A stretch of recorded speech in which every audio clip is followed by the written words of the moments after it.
been a long time coming, and it's the biggest rivalry you'll get in South African sport. A wonderful season it's been for him in the number 10 jersey for the Vodacom Bulls, and the grand final is underway. But here comes Grobbelaar in the trademark red scrum cap. The offload is good. Foster! Yes. Short! He's got that. Well, action at the tail. Try scored! Yankees waits. And away for Mani Lebok. Then Gelant crushed in the tackle for Junior Pokomela. Then it comes for Mani Lebok to get away from it. Damien Willemse kicks the ball into the stands. Stephen Kitsoff and his team are the inaugural United Rugby Championship champions. Hi guys, Howzit? Welkom terug allemaal. Kerstfeest. Welcome back everybody. Merry Christmas to all of you throughout the entire world. Yes, Santa Claus has visited and he has brought a bounty of awesome Derby rugby coming this weekend to the Western Cape. I will be going live for this particular game, so come on out, say hi wherever you're at in the world watching. I'm pretty sure if you're not at the game in South Africa, the braai will be mighty. This one is particularly interesting this year, and this is why I kind of decided to really concentrate a lot of effort on this game, not to take away from the other derby happening also this weekend with the Lions and Sharks, which, sorry, Sharks fans, I think I'm actually going to pick the Lions in that one. As bad as it sounds. They've just been a lot more solid. And I don't really know what John Plumtree... You know what? The Sharks do happen to lose to the Lions. I really hope that that's kind of the final straw for Plumtree, because it should have been a long time ago. But we're not here to talk about that. We're here to talk about the Western Province, Gauteng, coming together, the rivalry. For ages, I've got followers who are in their 50s, 60s, some even pushing 70, telling me about how this rivalry has always existed. And it's even... true to this day. We kind of see a lot of things, even with the schools. You've got, the Paarl Gymnasium, and then you've got kind of the schools that are bigger on the opposite side of the country. Just seems like it's going to be a good one. Should be a very classic lineup for this one. I have, you know what? I will go through with my predictions at the end of the video.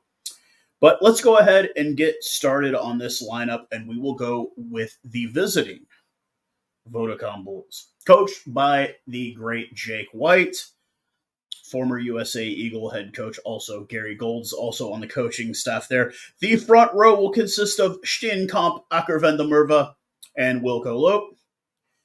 Ludwig and Swanepoel will be getting the start at lock, with Eskom himself, Marco van Staden, Elrin Lowe, and Cameron Hennekom will be the flankers at number 8. Ambrose Papier, that's actually a very hard word to pronounce here. And the great Johan Hussen will be the 9 and 10. And all Springboks affair on the wings, we get Kanan Moody and Kurtley Arenza. The future of Springbok rugby right there, current and future. Dan Krill and Stedman Hans will be the centers, and anchoring it all, gums a flapping like he always does. Man, it's almost like him coming back to South Africa. He's just the gums haven't started flapping, but I have noticed a lot. Philly LaRue, the Springbok great at number 15. It looks like Jake White has gone with a 5-3 split coming off the bench for this one. Fessels, Batazima, and Smith will be the front row replacements, with Slaver, Pilo Humedi, I think is that Humedi. If I get it wrong, somebody let me know. And Keegan Johannes will be the forward replacements, with, I've got another guy I'm very impressed with so far this year, Chris Smith and Sebastian de Klerk. Excuse me, it was a 5-3 split for Jake White. But anywho, yes, Keegan Johannes, the scrum half replacement, Sebastian de Klerk, the center, and Chris Smith, the fly half replacement. Then we will step on over to John Dobson and the hosting DHL Stormers. Front row will consist of Sithole, Joseph Dweba, the Springbok, and Fouché will be the front row. Ruben Van Heerden and Andre Smith will be the locks, with captaining the side, the hero of the final, in my opinion, Dion Footy, with Jason Dixon and Diamani, the flanker and number 8. Paul DeWitt and Mighty Manny Libok will be the 9 and 10. Zas and Hartzenberg will have their hands full all day with Moody and Arenza. Ruhan Nel and Hartzenberg will be, Jean-Luc Duplessis and Ruhan Nel will be the centers. And anchoring it all off, another Springbok great, 2-time World Cup, much like Philly, Gaza himself, Damien Falemsa. John Dobson has elected to go with a 6-2 split coming off the bench for the Stormers. The front row will consist of Venter, Vermaak, and Harris, the front row replacements. Connor Evans and Engelbrecht, and Kiki Morabi will be the final forward replacements. The backs are going to be Unger and former 7 standout Clayton Blommenkees. So let's go ahead and start with the 3 keynotes that I think we need to pay attention for this one. And I actually had to put them on my phone here so I would not lose my train of thought here, because I have the tendency to do that if you followed me for any time. So we're going to go ahead and start off with 4 words. I guess it's 4 words. Yes. First off, and I'll hopefully pop it up here on the screen, Akker van der Merwe, the former, he does have 3 caps with the Springboks, 32 years old. If I was to sit here with a straight face and say 1, 2, 3 hookers, it's obviously going to be Malcolm Marx. He is injured, but a full-strength Malcolm Marx, Bongi Manambi. And that, right now, honestly, Akker van der Merwe. He is over Joseph Dweba. That is going to be a really good show right there. These are 2 guys that are kind of on the outside looking in when it comes to being Springboks. I know he is a bit old, but we're going to hopefully, not to say time flies, but we're going to be having Ireland come soon. And I would like to see Van der Merwe get back in there, get another shot. If Malcolm Marx is not 100% or Bongi Manambi is not 100%, give this guy a shot. He has been absolutely electric. We've seen some of the good runs from him with the Bulls. It's been really great. Second thing I want to pay attention to, I was talking to a friend in the Western Cape, and I'm very guilty of this. Very guilty of this. We saw Andre Pollard come in and win those last 2 games in the World Cup for us, and it's almost like I forgot. Manny Libok has gotten back into the Western Province with the Stormers and has made me remember once again, there's a reason I back that dude so well. Manny, we saw the kick against La Rochelle. He's got his mojo back, and it's good to have his confidence. He's a young guy. He needs that confidence. And then you look at the flip side of the coin. You look at a guy like Johan Hussen, who did have that time in the jersey. Injuries obviously took it away. He had a nice long career with Racing 92. Hussen is kind of a journeyman at this point, 31 years old. When it came down to adding another fly half, I would scream his name proudly and loudly when we thought maybe Manny might not be able to do it. They brought in Elton Yankees, the former Lion, who looks to be returning to the Lions. So it's almost like a battle of what is and what could have been. Now, Johan Hussen has been pretty reliable. He has missed some kicks. He's not nearly as bad as Clayton Blommenkees when it comes to that regard. But it's almost a battle of what is and what could have been. When I look at a guy like Johan Hussen, I think of, man, he could have been one of the greats. But injuries and just politics kind of kept him out of it. The last thing I really want to look at is, this is the big one for me. I think we all became Gaza fans during this World Cup. I mean, if you were already a Gaza fan, you were there. But for those of us who were kind of like, I prefer Willie at 15, I definitely became more of a bigger Damien Falemsa fan, especially with the addition of Kurt Lee and Kanan Moody, and then even Jesse Curl, the way he was playing. You just saw a bit more dynamics out of Damien. Like, he's a little bit more of he plays on the edge of almost like on the edge of insanity at times. You see it quite a bit with him.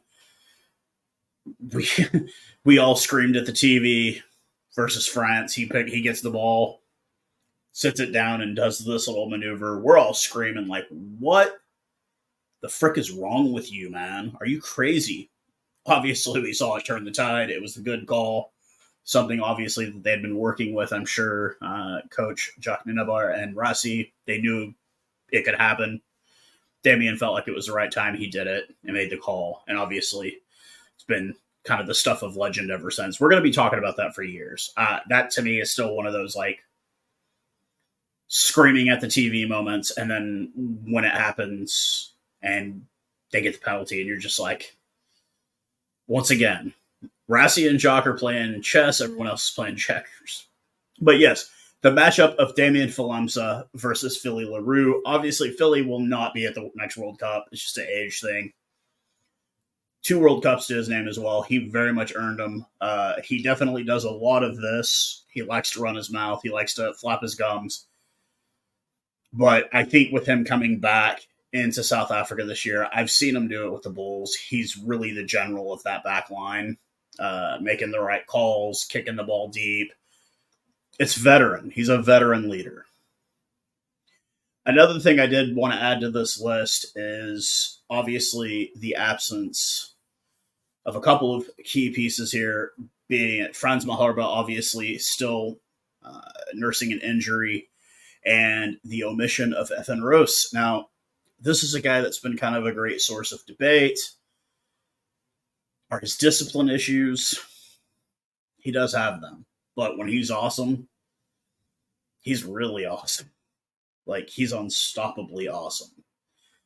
We will be without the services of him this weekend in this derby clash. Apparently a jaw injury, I believe.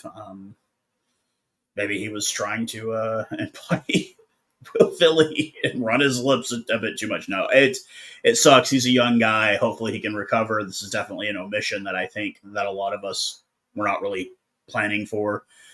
Now, you guys know me. You've seen the jerseys. I have a limited supply of jerseys, obviously, living here in the U.S. You know, the big one I always seem to see me wearing a lot is my Bulls jersey from a few years back when they were still in Super Rugby. But this one, it's a home crowd, Cape Town. It's not the Newlands. Rest in peace to the Newlands. It's going to be a very close game. I am going to go ahead. I know I'm going to bother some people with this prediction, but I'm going to make some people happy. I'm going to pick the Stormers by 5. I may end up regretting it. It's what's on my Super Brew, but I'm going to pick the Stormers by 5 just for that home field advantage a bit.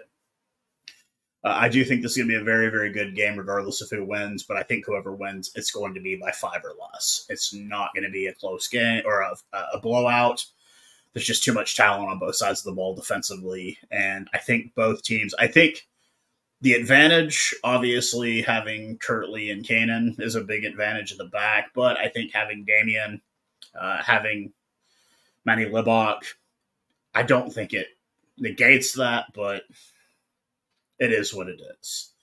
I do think the front row for the Bulls, like I said, Akravenda Merva, that's a name. Learn that name. You're going to be hearing it a lot. And hopefully we'll be seeing him trotting out with a number 2 or a number 16 on his back at some point.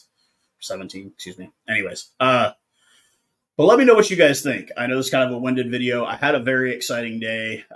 Jess and I went to the restaurant where we had our very first date, called Cafe Alley in Ardmore, Oklahoma.